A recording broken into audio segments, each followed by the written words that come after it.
So hi, and thanks to Hope for having me back again this year.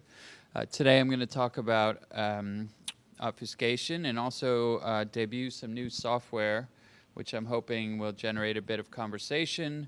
I'm going to try to leave some time for that. I'm a bit jet-lagged, having just arrived from Hong Kong, so forgive me if I don't make complete sense. But let's start with a definition. Obfuscation is used in a range of different ways, but what I mean here for this talk is specifically the deliberate creation and or inclusion of misleading information in an effort to evade, distract, or confuse an adversary. Another way to put it is the intentional injection of noise into data streams. Take your pick. By way of example, this image shows a recently discovered variety of orb spider found in the Peruvian Amazon in 2012. The spider itself is actually just the little part at the top. The rest of that gunk, which is constructed by the spider from leaves and garbage, is a decoy to attract predators to the web.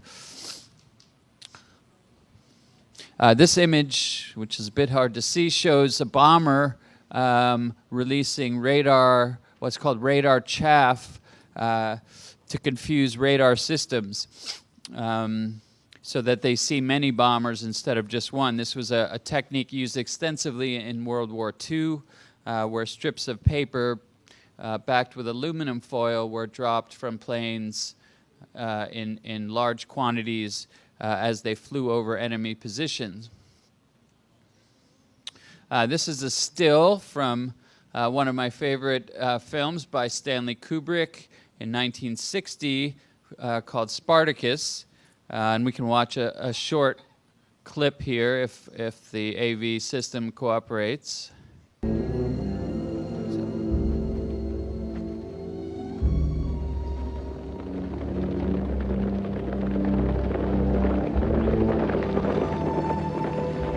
Have we a count of prisoners? We haven't made the final count, sir. Like this is the lowest I end bring of, a they just want to message throw in from an your element master, of like, it's like the computer. Marcus Licinius Crassus, commander of Italy. By command of his most merciful excellency, your lives are to be spared. Slaves you were, and slaves you remain.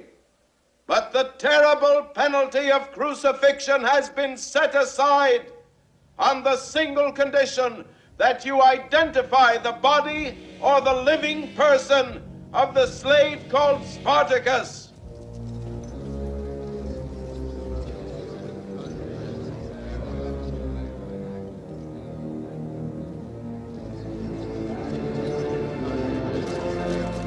I'm Spartacus! I'm Spartacus.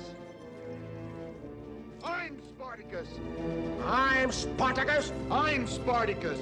I'm Spartacus! I'm Spartacus! I'm Spartacus!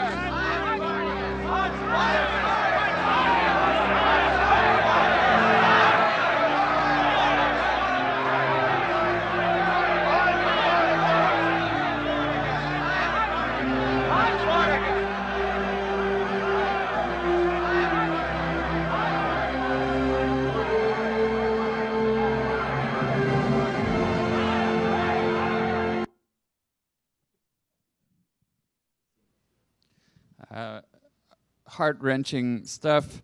Of course, what these each of these items, or what they have in common together, is that they're all examples of obfuscation from the analog domain. The spider and the bomber creating fake decoys to draw away attackers, and the slaves in Spartacus hiding our hero by all claiming falsely to be him. So I started working in this area back in grad school when I was doing research on data surveillance, specifically third-party tracking via cookies, something that the folks from EFF were talking about yesterday afternoon in their excellent presentation. Here you can see a hacked version of Mozilla that provided real-time information on cookies, a little bit along the lines of Privacy Badger, dynamically evaluating the risk each cookie represented to the user, and also providing supporting materials to facilitate their understanding of the decisions that the software was making.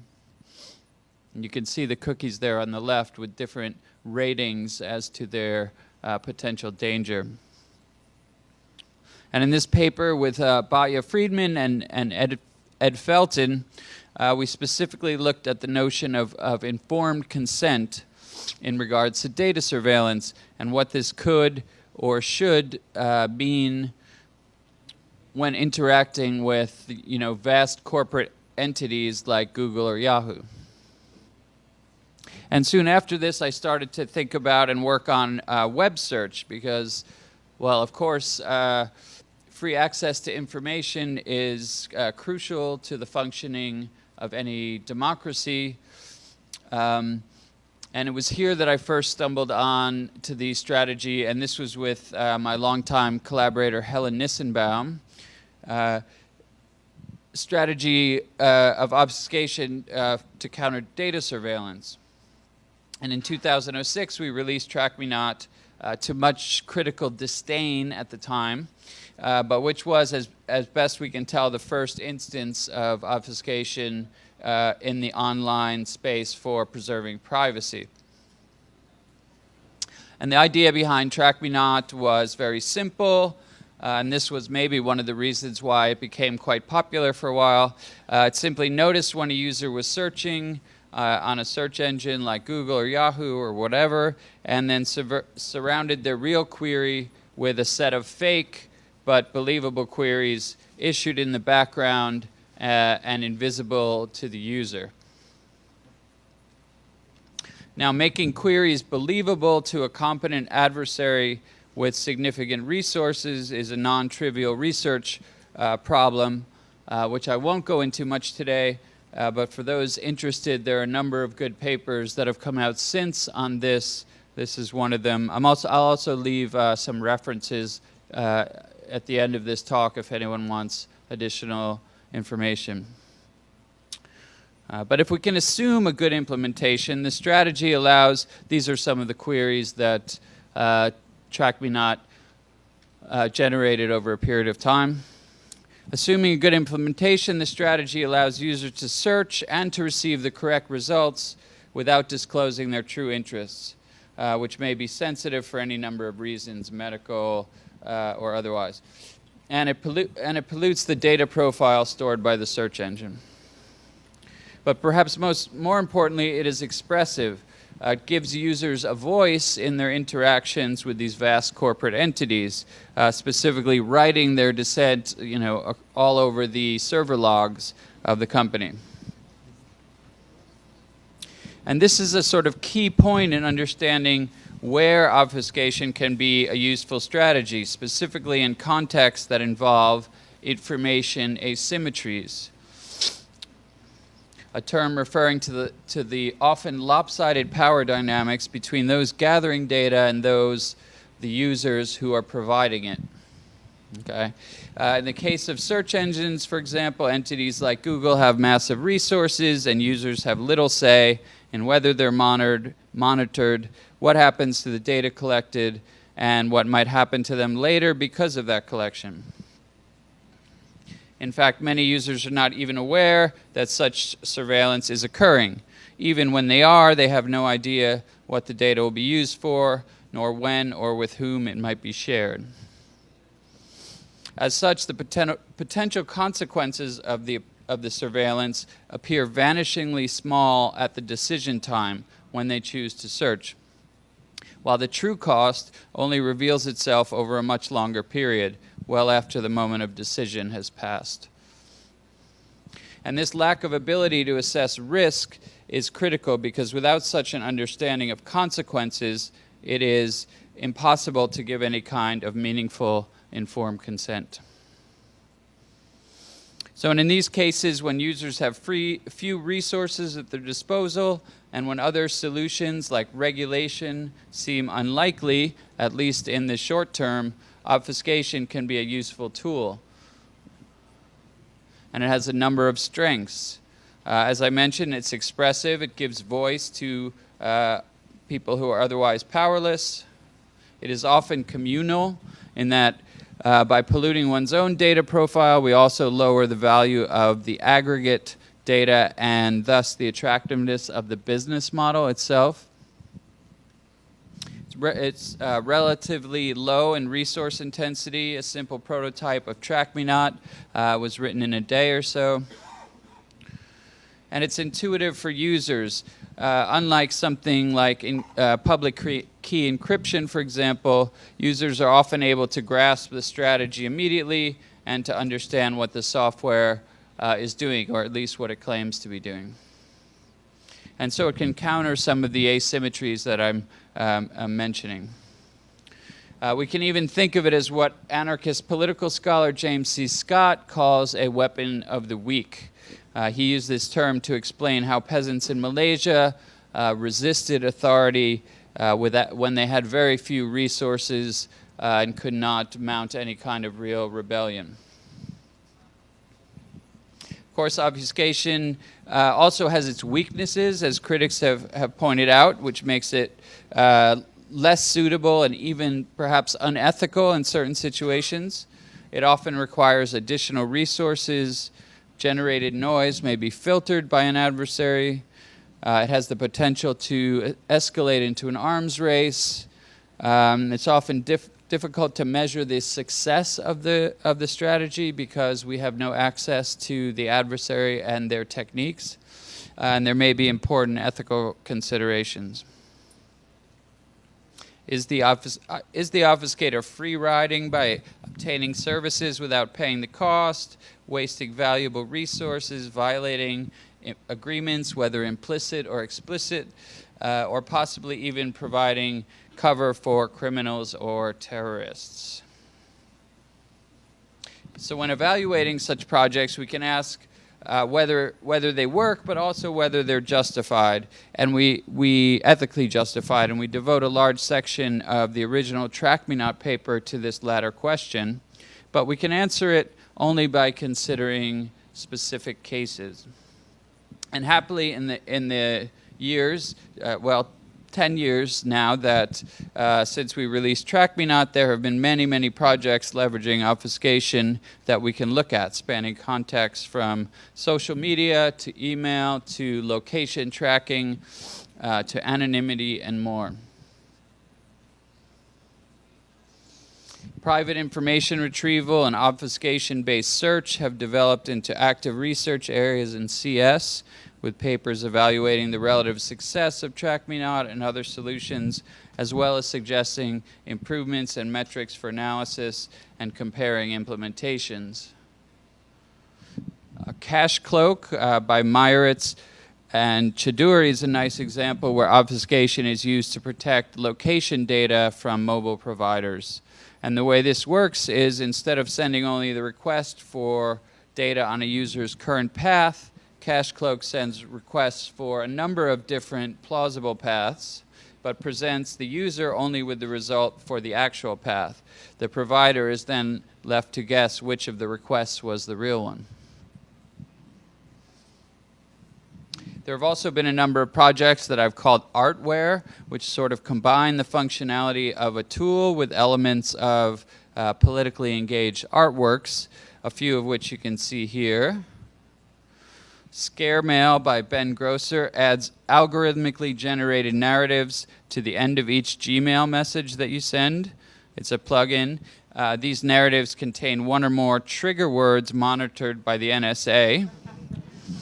And so it works as a means of invalidating bulk surveillance techniques. You can see why I refer to it as part artwork and part tool. I'm not sure how many people use it as an actual tool. I Like What I See by Steve Kleiss is a browser plugin that automatically likes every single post that one sees on Facebook. hiding users' true interests and diminishing the accuracy of their data profile. Also totally sort of destroying their news feed as it comes in, which is an interesting side effect. Invisible by Heather Dewey Hagborg brings obfuscation back to the physical world with a spray designed to obfuscate traces of one's DNA that might be left at a scene. And you can actually buy this product in certain museum gift shops. And there are many, many other examples in various contexts. But with this background, we can now get to the exciting part of the talk, which is our new software release, which uses obfuscation as a strategy to fight back against surveillance by advertisers.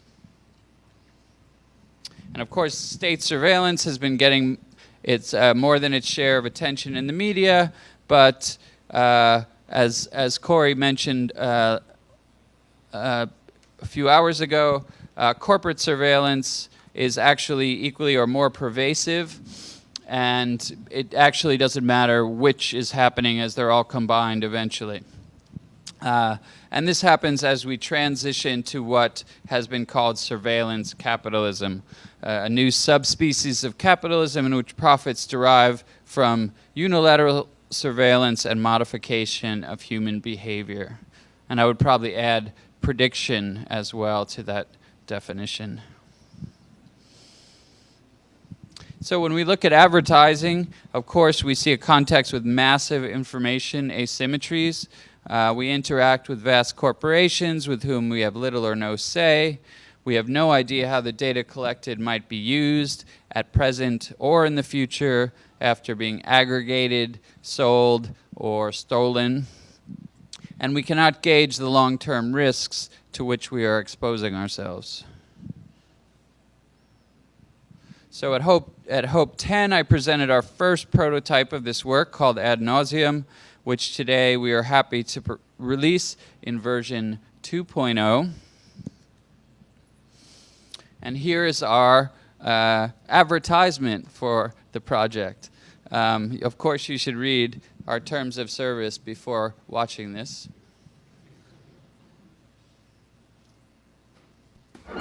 As data-hoarding corporations keep sabotaging the constitution of the Do Not Track standard, and ad networks keep selling our profiles behind our backs, we are left with no choice but to fight back.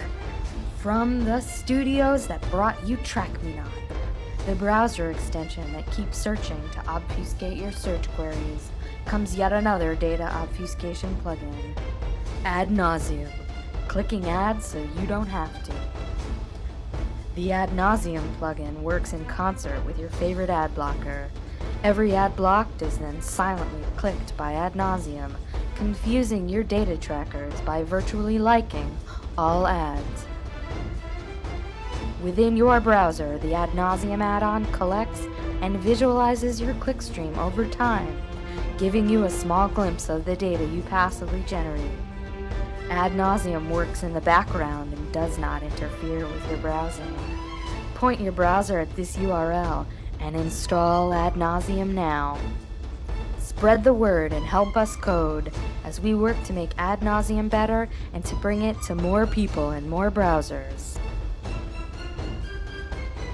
Finally, to the ad industry, we would like to say it is time to be respectful of our privacy expectations. Let's work together towards an honest and meaningful Do Not Track standard. Until that day comes, be sure we will keep pushing your buttons. All of them.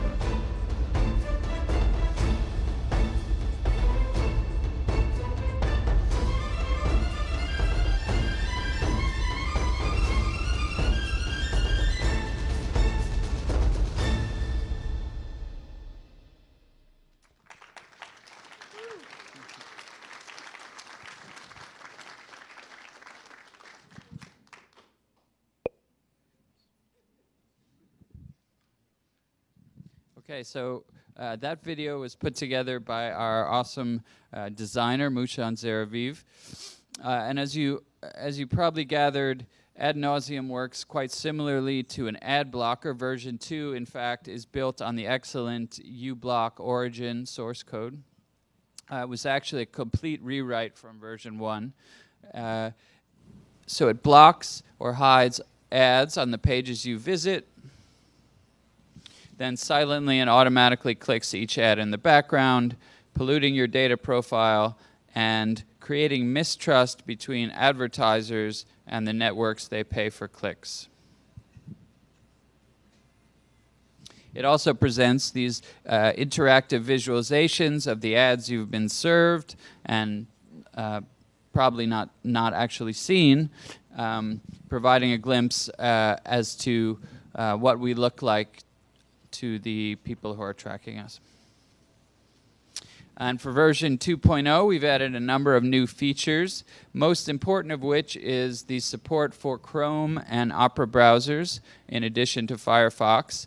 And amazingly enough, as you can see here, ad nauseum is now available in the Google Chrome store.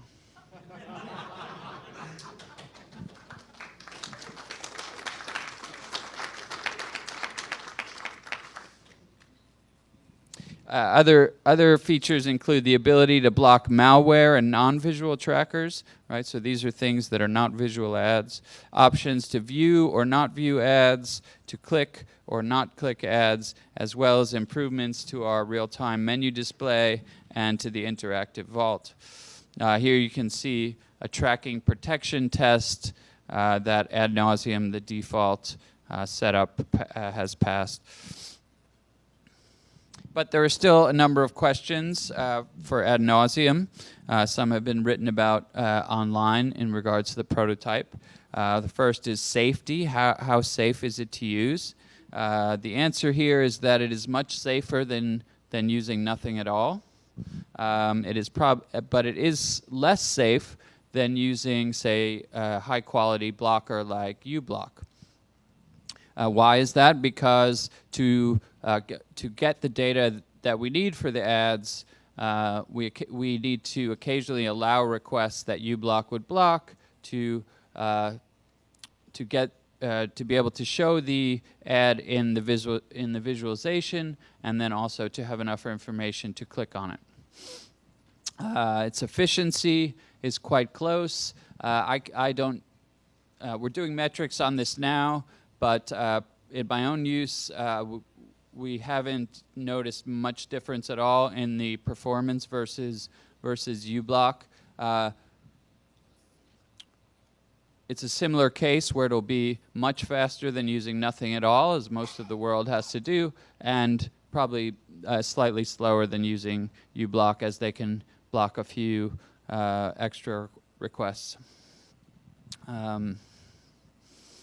Again, we have the problem of opacity of response. We don't know what ad networks are doing to counter this initiative. And one way they would do that is by filtering out those clicks. But what happens when they filter out those clicks? Well, then they're sort of just ignoring you as a user, right? And in that case, you can think of it as a win, right? You've opted out of tracking through ads. And then there's some of the same ethical critiques. Excuse me. In the question of safety, the metaphor I used in the FAQ was that it is probably slightly less safe than using uBlock, in the same way that attending a protest is less safe than staying at home and watching TV.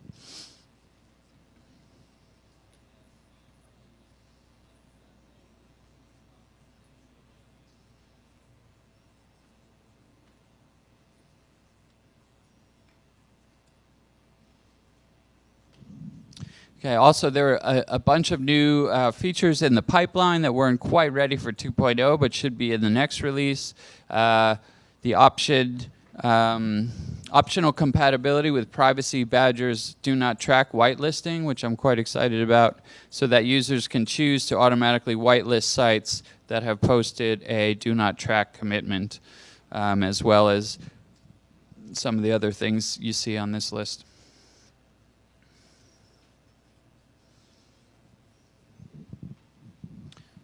How are we doing on time here? Okay, and we can see how the various aims of the strategy here in this diagram and how they relate. We're obviously attempting to be expressive, as I mentioned before. We're trying to be subversive, undermining the larger economic system by creating distrust, and also by making the data less valuable, and thus the business proposition less valuable of making money off of personal data. And we might notice that it not only protects the user, but it protects the larger community, as the aggregated data is less accurate. Solutions like encryption or even ad blocking, by contrast, do not have this property.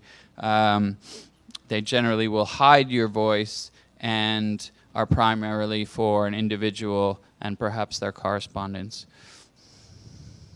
And there's some interesting relationships between these properties that I don't really have time to go into here, but for example, there appears to be an inverse relationship between the goals of subversion and expression. The more expressive obfuscation technology is, the less subversive it will be, and the more subversive it will be, the less expressive it will be. Or at least that's my hypothesis. If you're interested in this, you can read about it in this paper, which I've also listed in the reference section at the end.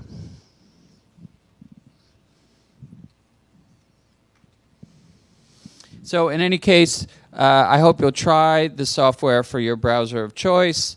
Leave feedback for us on GitHub, and hopefully I've left enough time for a discussion on obfuscation in general, on any of the projects that I've mentioned, or on ad nauseum, and these can be technical questions, or ethical questions, or otherwise, and I'll do my best to answer. And I also have lots of cool stickers here that we just had made. So you can, after the talk, if you like stickers, come up and grab some of those. And that's it. Thanks a lot.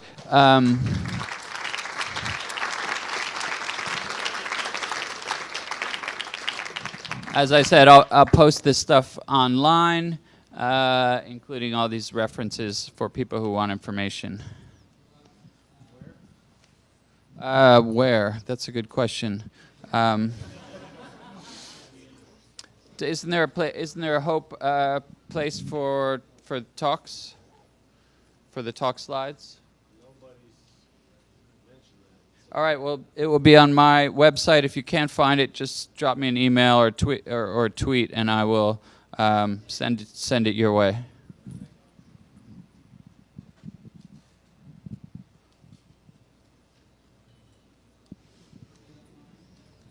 Are we using a microphone or just? Okay. So, person standing in the back.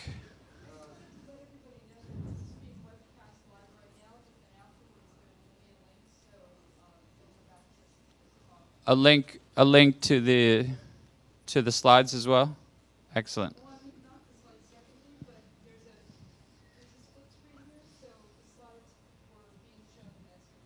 Okay, great.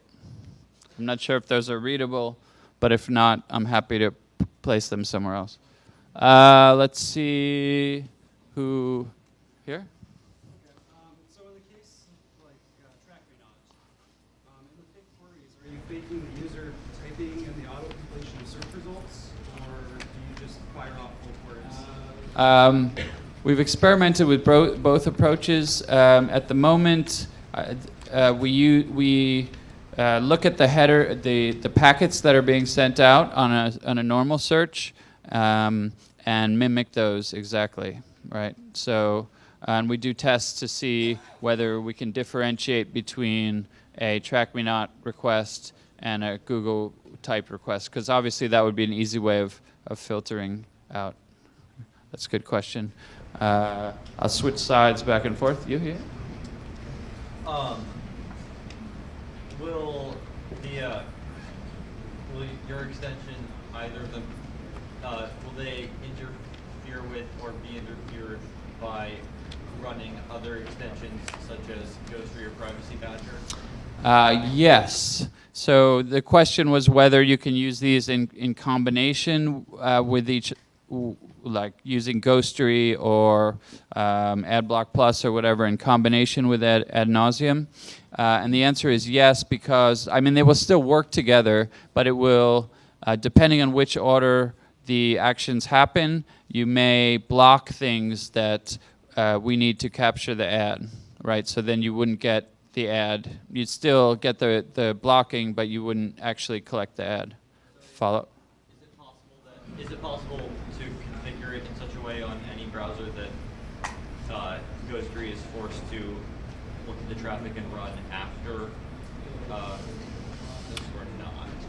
That is a good question. I don't know the answer. The question was whether you can sort of chain extensions together in a way that will enforce an order so that the output of one goes into the input of the next. And I have never seen it part of the API that does that.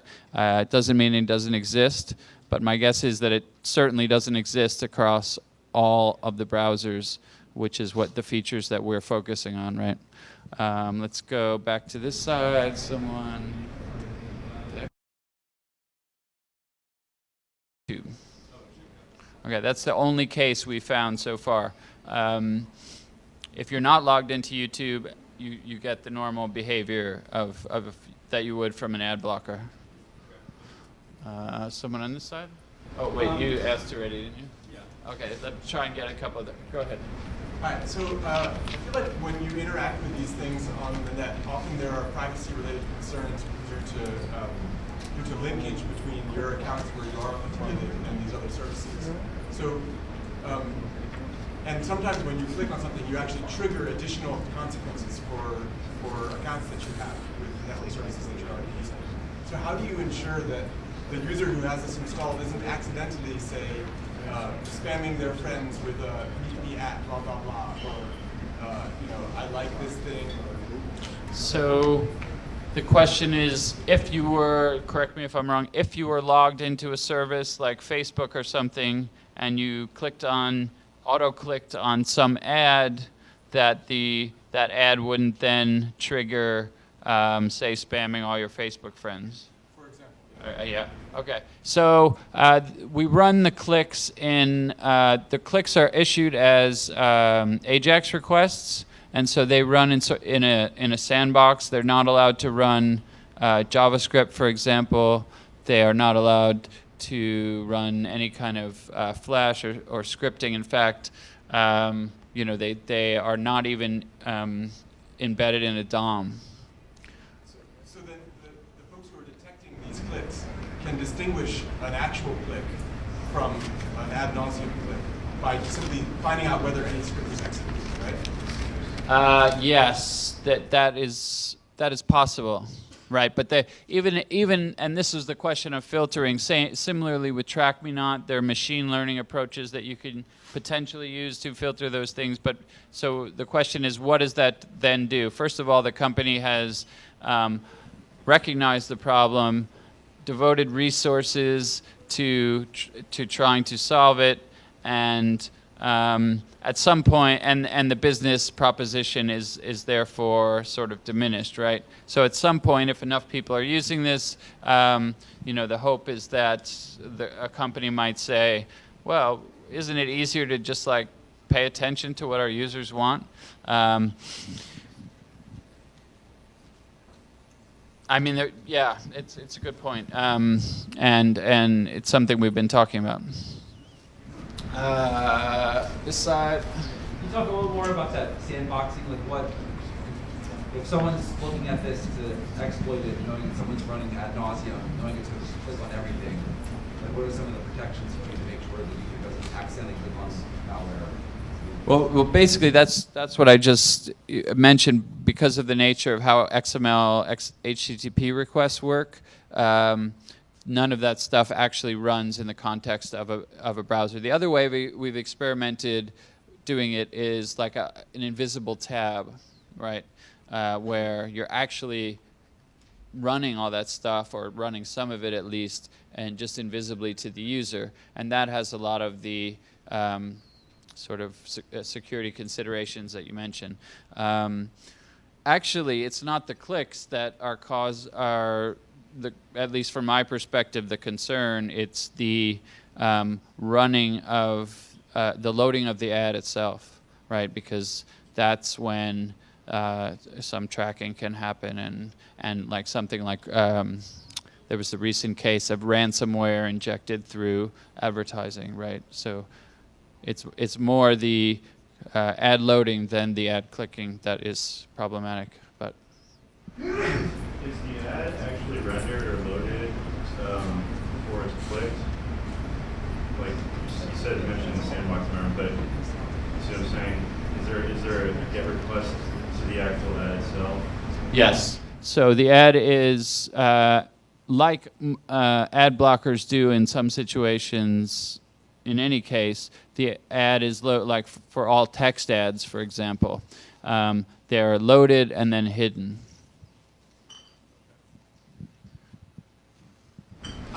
Do you know any obfuscators that will obfuscate your scrolling decisions, like what the timing of your scrolling is, or when you paginate, when you click on the next page thing, or obfuscators that will automatically click on every article in a news aggregator site or something like that? Yeah, I don't know of any that exist. I've been actually thinking about, there's tracking done on mouse position. There's tracking done on scroll, things like that. I've been thinking about, sort of sending randomized mouse positions when you're not actually using the mouse. But I don't know of any that exist so far. Sure. So the ad tech industry definition of click fraud would be a click on any ad that's not seen by a human.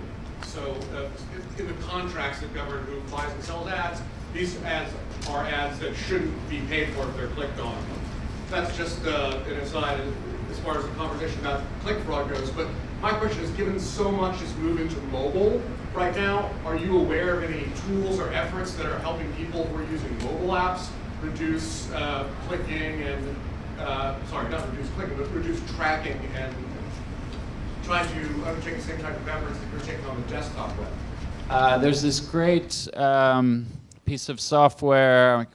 It's called Ad Nauseam, and it runs in Firefox Mobile.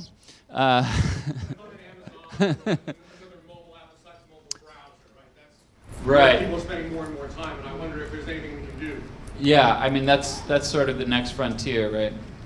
For sure. I mean we just got our stuff running on Firefox Mobile, which we were happy about. I think uBlock now runs on Firefox Mobile as well.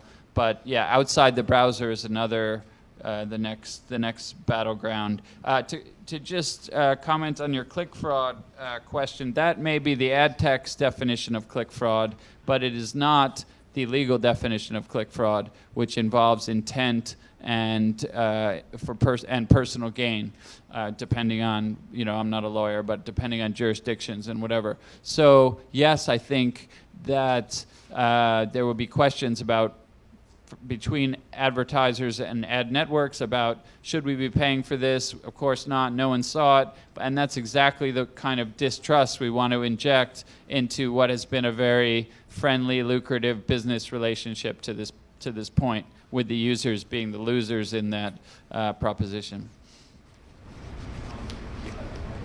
Addressing that point, so we can go to another place on the stack to block adware domains and malware domains, and most of your handsets won't allow you, iOS and Android won't give you access to any kind of packet filtering.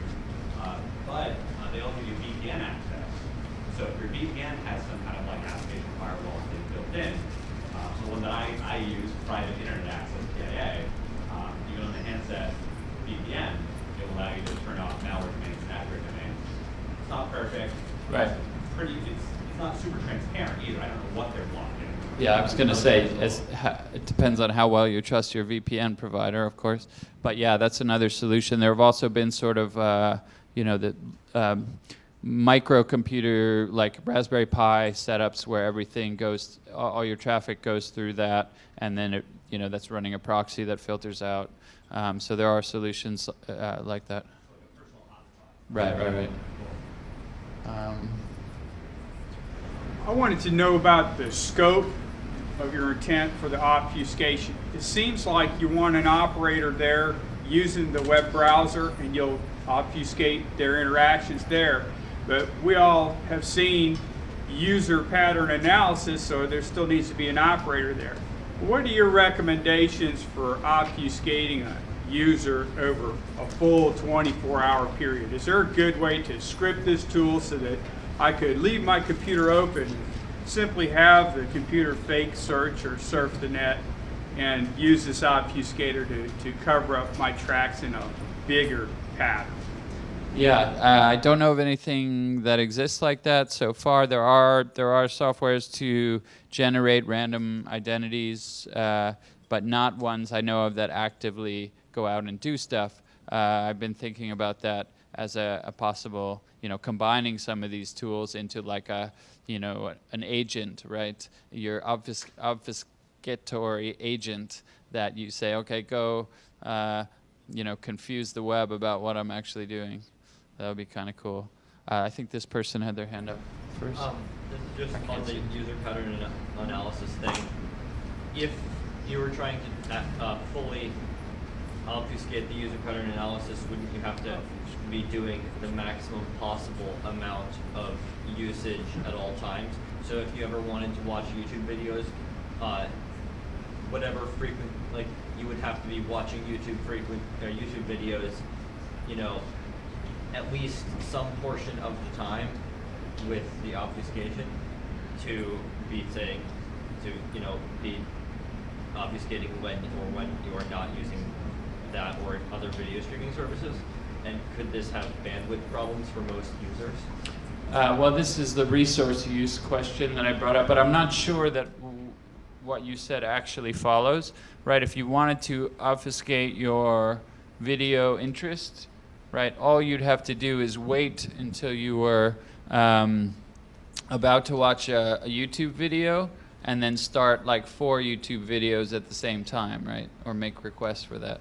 Of course, there are still bandwidth resource limitations to that, but there are also massive resource questions with advertising in general, right? If you look at the amount of, if you have a pay by data plan on your mobile and you look at how much of that is being devoted to advertisements that you're downloading and running, it's actually quite high. There was a New York Times article a few months back, I think, where they did a cost analysis. They went through all the top news websites and did like a cost analysis, like you spent $3 downloading ads when you went to this page and this much bandwidth and things like that.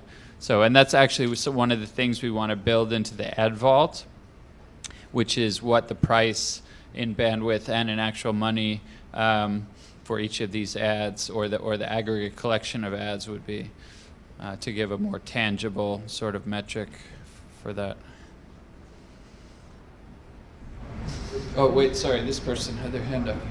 I can't really see you guys, so Do you think that there's value in obfuscating like between multiple users by perhaps creating programs that sort of create an identity, like we were talking about a few questions back, and sort of browse the internet and create profiles on Facebook and whatnot, and sort of dilute the quality of databases and dilute sort of just the meaning of each user?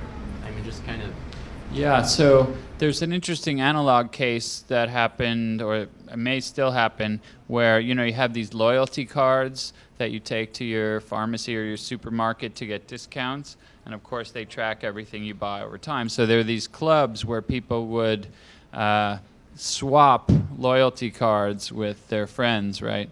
And then you'd still get the discounts, but everyone would everyone's profile would be sort of diluted by the total group. I've been thinking about doing a P2P version of obfuscation, where you are swapping things like cookies with your sort of group that you're linked to, right? Of course, you have to be careful about logins and personal details and all that, but I think that would be an interesting way of solving the believability problem, right? Because those would be real queries that people were asking, as opposed to machine-generated queries.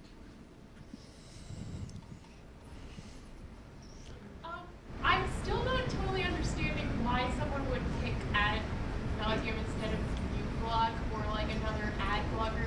Is this sort of like a media-generated awareness hack, or do you really expect that people are going to choose to use this? Well, I hope that people are going to choose to use this. Like TrackMeNot had just under 1 million downloads in its first 2 years. And I think what I would attribute that to is that you use uBlock and you kind of just disappear from the radar, right?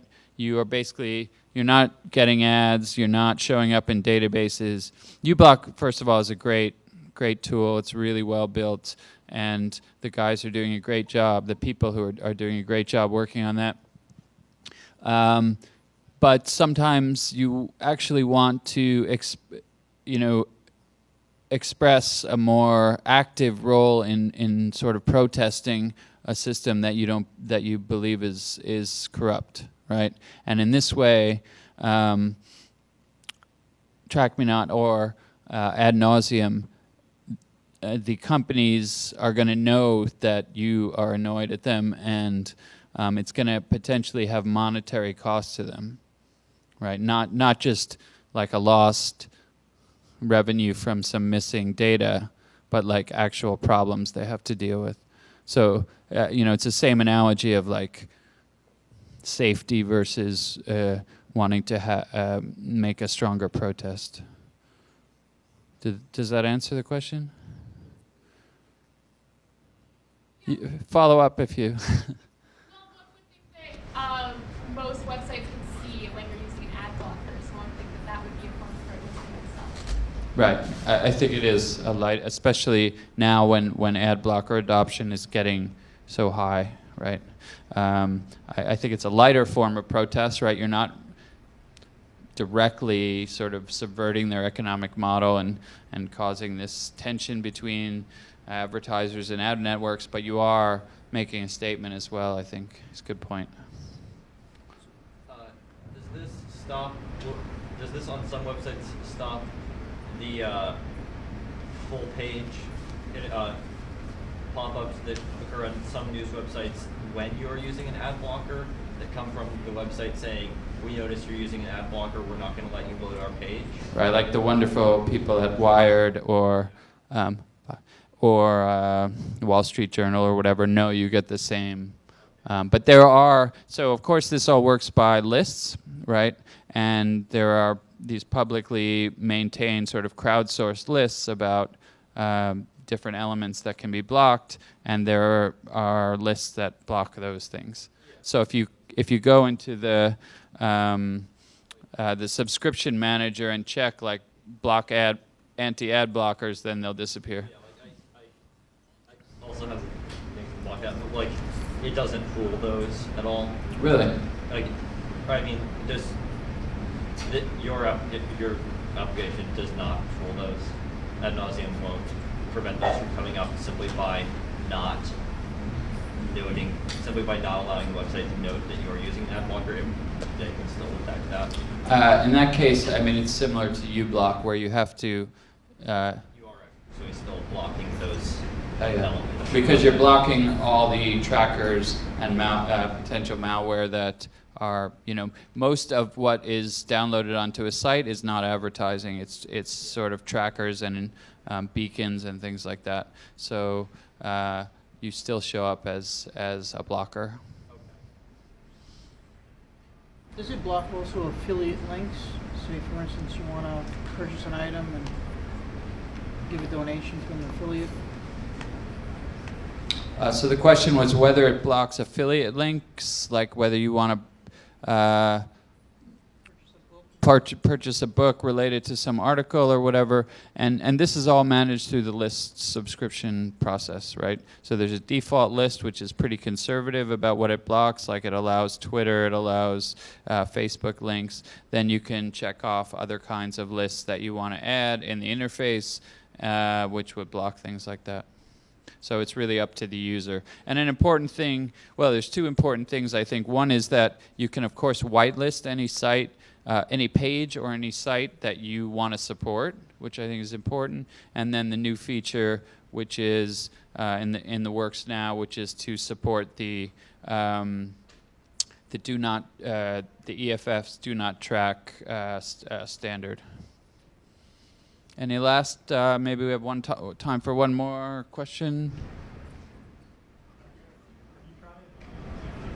Clicking on some percentage of the ads you load to make it harder to filter. Right. Yeah, we've talked about that, and I think at some point we will add a slider that says like how aggressive you want to be in your clicking, and that would be, like I mentioned, that's sort of a trade-off between how expressive you want to be, right, and how sort of indistinguishable you want to be between actual users. So you could maybe select like click once a day instead of clicking everything. But in the prototype and still in version 2, the default is click everything. Okay, I think we're out of time. Thanks so much. If you want some stickers, help yourself up here.